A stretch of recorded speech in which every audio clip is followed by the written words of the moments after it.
funny, I think that we met on the phone, because this is the first time we've ever met in person, but I think it must be a good 10 years ago.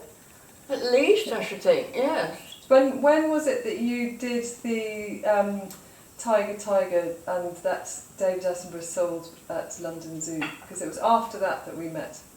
Oh yeah, but I did that a while back. I mean, I don't know, 15 years ago, probably, something like that.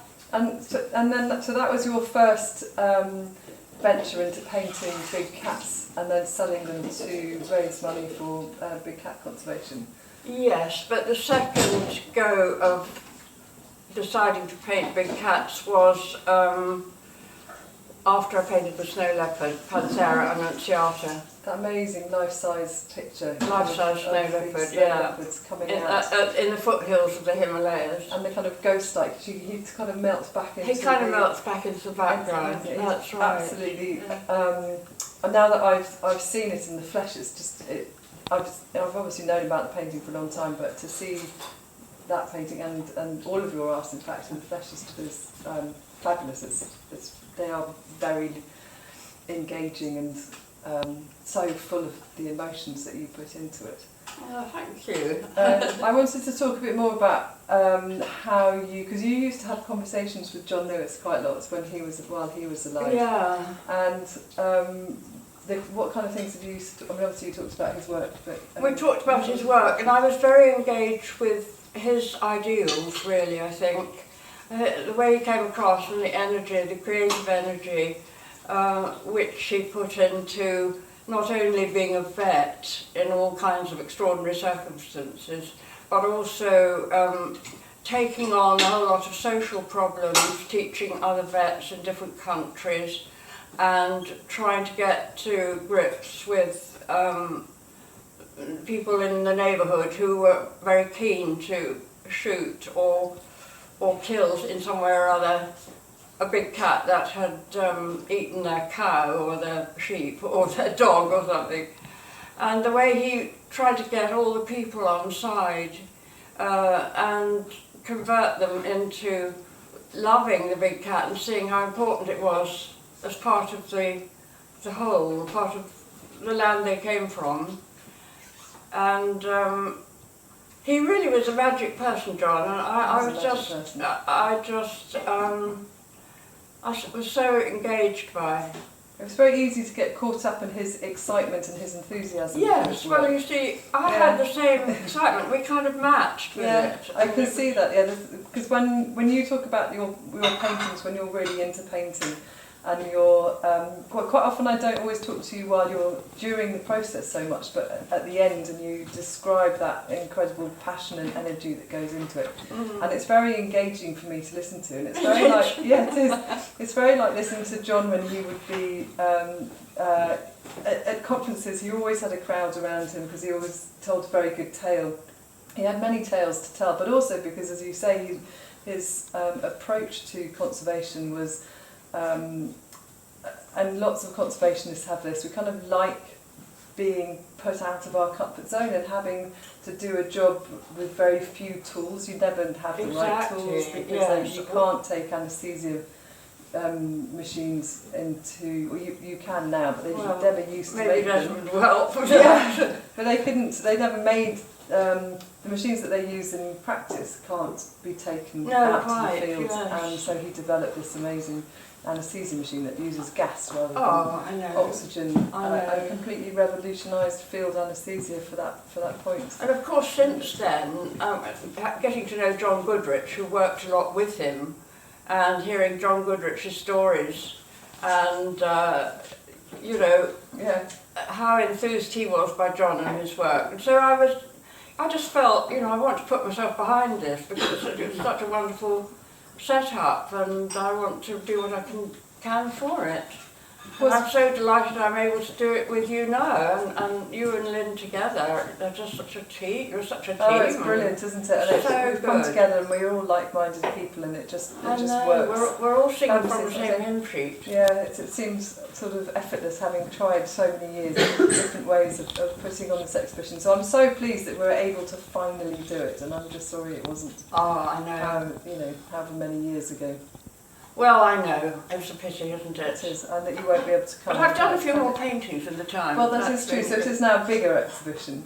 Yes, it is. It's huge. It's going to be huge, with lots of watercolours as well, which were painted over the last very few years. So you've got quite a lot of cheetahs in the exhibition, Yeah. and the bit that you've written for your website is talking about that. There's always the chase in those that you've got, and that juxtaposition. So I love painting either killing or mating. Yes, but it's their high energy. Yeah. So tell me about the within the chase. You've got the prey, and you've got the predator, and they are both so attuned to what they do.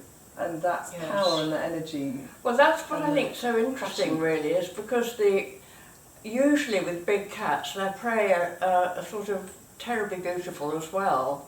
So you've got this devastating composition of two beautiful animals in an extreme circumstance, and it's really the fact that this wretched gazelle or impalas or whatever might be just moments before their death. There's something very, very acute and, well, just a necessary evil. You know, on one side it's the big cat feeding her young or herself or whatever, and then on the other side it's the end of a little life out of a big herd.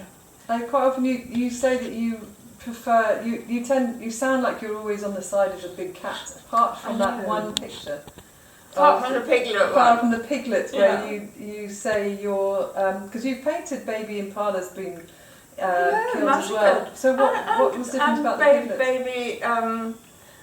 The baby gazelles, you know, the baby Thompson gazelles. The Thompson gazelles or the bronking ones, wasn't it? The impala? No. No, I'm just trying to think what else you've painted. Well, the ones that pronk. Yeah, I know exactly which ones you mean. Anyway. I can't remember what they're called. No, but another gazelle anyway. Yeah. That pronk, sleeps up in the air like that. And why do you feel like that? Why are you on the piglet side, but suddenly? I don't know, there was something about when I painted that lion, just about to grab the tiny little blue piglet, there was something about the vulnerability and ugliness of the little blue piglet. I was in tears with that painting. I don't know why, it just sort of, it took me in a way that these beautiful gazelles and baby ones and things, I managed to paint without weeping at all. It's awful, isn't it? No, it's not. I mean, it is. It's a fact of life, isn't it? And it's part of nature. Is this turning of life around and one life feeding another, and how interdependent we are on it. So one of the things messages we've been trying to portray since, and we've been able to do more easily with COVID, is this idea of one health, and how the health of the planet is reliant on, and our health is reliant on the health of the wildlife, all wildlife, and absolutely, and balance. Absolutely, and how biodiversity helps that, and then not just diversity, but keeping the top predators, all which of what it. the cats are. You know, Yeah. without them, the whole thing can slide. Yes, then there are lots of examples of where we've eliminated the top predators, and it goes haywire. It does go haywire. Yeah. Yeah, so they are very, very important. But as you say, there is this rather sad. But then, you know, the gazelle eat the grass, and we don't feel sorry for the grass. This one? The gazelle eat the grass, don't they? And we don't feel sorry for the grass being eaten. So it's still the same as life going round. I always thought that was a bit. I think the grass. I think I could manage to escape without feeling sorry for that. But And so if you are passionate about big cats, you have to sort of get so that you are on their side, and you want them to have their meal, you want them to catch it. there's very few occasions, I'm afraid, where I've changed sides. There was that film of the snow leopard, wasn't there, where the prey animal, again the name, Was this Markle? the Merkel, Yeah. tumbled down the rocks like that, and the snow leopard tumbled down after it, and you thought you were going to be broken, both of them at the bottom, didn't you? Yeah. Just an astonishing. It is amazing, and I don't think either of them were they?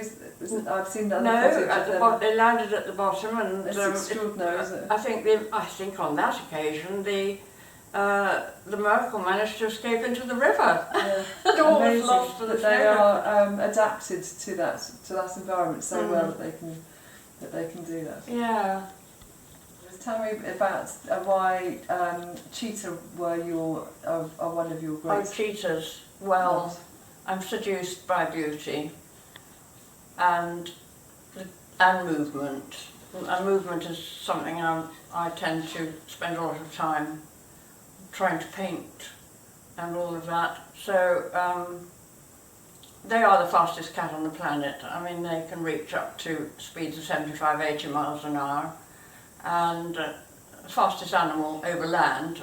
I mean, they can't compete with the peregrine falcon, for instance, that dives up to 200 miles an hour. So I heard. But that's the main reason for cheetahs. They're so beautiful. They're so long and slim and flexible, and they're sort of like dancers. So. And they always say, don't they, that cheetahs are quite dog-like cats, so they're a bit of a mixture between the two. And quite what like cats? They're very dog-like. They've got they've got semi-retractable claws. Yeah. A dog hasn't got semi-retractable claws. It's got totally unretractable claws, but and it's the shape of their skull as well as quite dog-like. Yes. So I know that Anushka, your cat, is an inspiration. I do think a cheetah's got a lot of dog-like features. I mean, it's quite greyhound-like in a way, isn't it? Yeah. And the sort of line of the body. So have your dogs ever been a muse for your art? No. Dogs, I love dogs, but they haven't got the magic of cats. I'm afraid to say. So Anushka, who we have we'll get some fabulous footage of. Yeah. She's a very, very beautiful cat. Yes, she's my inspiration. And does she help you as well? She's my muse, yes, and she makes me pay for it every day. She has to be bribed off the drawing and painting table onto the bed. So she's bribed to do that every day. Before I go to work, she climbs onto the drawing table and won't get off it until she gets her bribe. Well, what is her bribe? Her bribe is a chew stick. Oh, is it? And then does she sit nicely on the bed while you're painting? Yeah, she knows. She knows. Doesn't come and walk all over your paintings then? No, not when once I get up at the desk, she realises we're in a different mode and I'm serious. Okay, that's quite good. And then on goes the music and I start to paint, and she goes on the bed or she goes out. She goes out to play in the garden or she goes hunting or something. We used to have cats who you'd be reading a newspaper or doing your homework, and they used to come and sit right where you were reading. And if for us kids when we were writing, she bats the pen, so obviously your pen would go everywhere.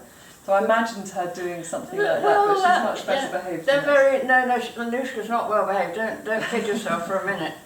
No, it's just that I haven't had the pen to bat. If I was doing that, then she would think of that. You think she would do? Yeah. Yeah, she'll think of whatever is going to get her own way, because that's cats, isn't it? It is. Oh yeah, very much. They definitely rule. That's what's attractive about them, isn't it? Yes, that's very true. Would you like to tell us? I know that this exhibition has been your passion for. Well, we've been trying to do this together for the best part of 10 years. Yeah. Would you like to introduce your exhibition? That was put you on the spot, doesn't it? Yes, it does. Well, okay. Well, the exhibition started off with a series of oil paintings of various sizes, but medium to big, a few small ones. And then I Well, basically the studio got too much for me, and I had to, well, I think I got ill or something, and I decided that I would work in my bedroom on watercolours. So I had already done some watercolours, like these glass vessels, and it's quite a different medium because you can get very different it's effects. very different, and I you're had to building up, aren't you? I had to learn how to do it. No, I think I probably painted these after the first cats. I can't remember. Not all of them, some of them. So you had to teach yourself. I did. From I the start. had to change mediums, and that was really quite difficult. Then I discovered different things that I could use watercolour for, and different ways of getting over the feeling of speed, and just like with drawing with graphite or charcoal, you've got different methods that you have to find to convey what you want to convey, convey the feeling that you want to get across. When you did John's Tiger, I remember you saying, and I think you might have been doing some swans at the same time. You found a new technique to portray the snow that's thrown up around it. You said. Oh yes. Tearing. You weren't tearing the paper. You were. I don't know what were you doing? Well, I got hold of a mini drill. Oh, you were making holes. I was, yes. I actually drilled the paper with a mini sander, sort of little tiny sander like that. And so I just used that as a form of paintbrush to make an effect on the paper by tearing the top of the paper. So sometimes you'll phone me up and you'll tell me about these new techniques that you've discovered, and that must be really exciting, isn't it? Just keep rediscovering. Well, I think the thinking up new ways of doing. Yes, so that particular approach to either making foam or making snow or whatever, it's great fun to do, really. Yeah, it's certainly really nice to see them, as I say, in the flesh when I can appreciate that so much more, those techniques that you use. Yeah.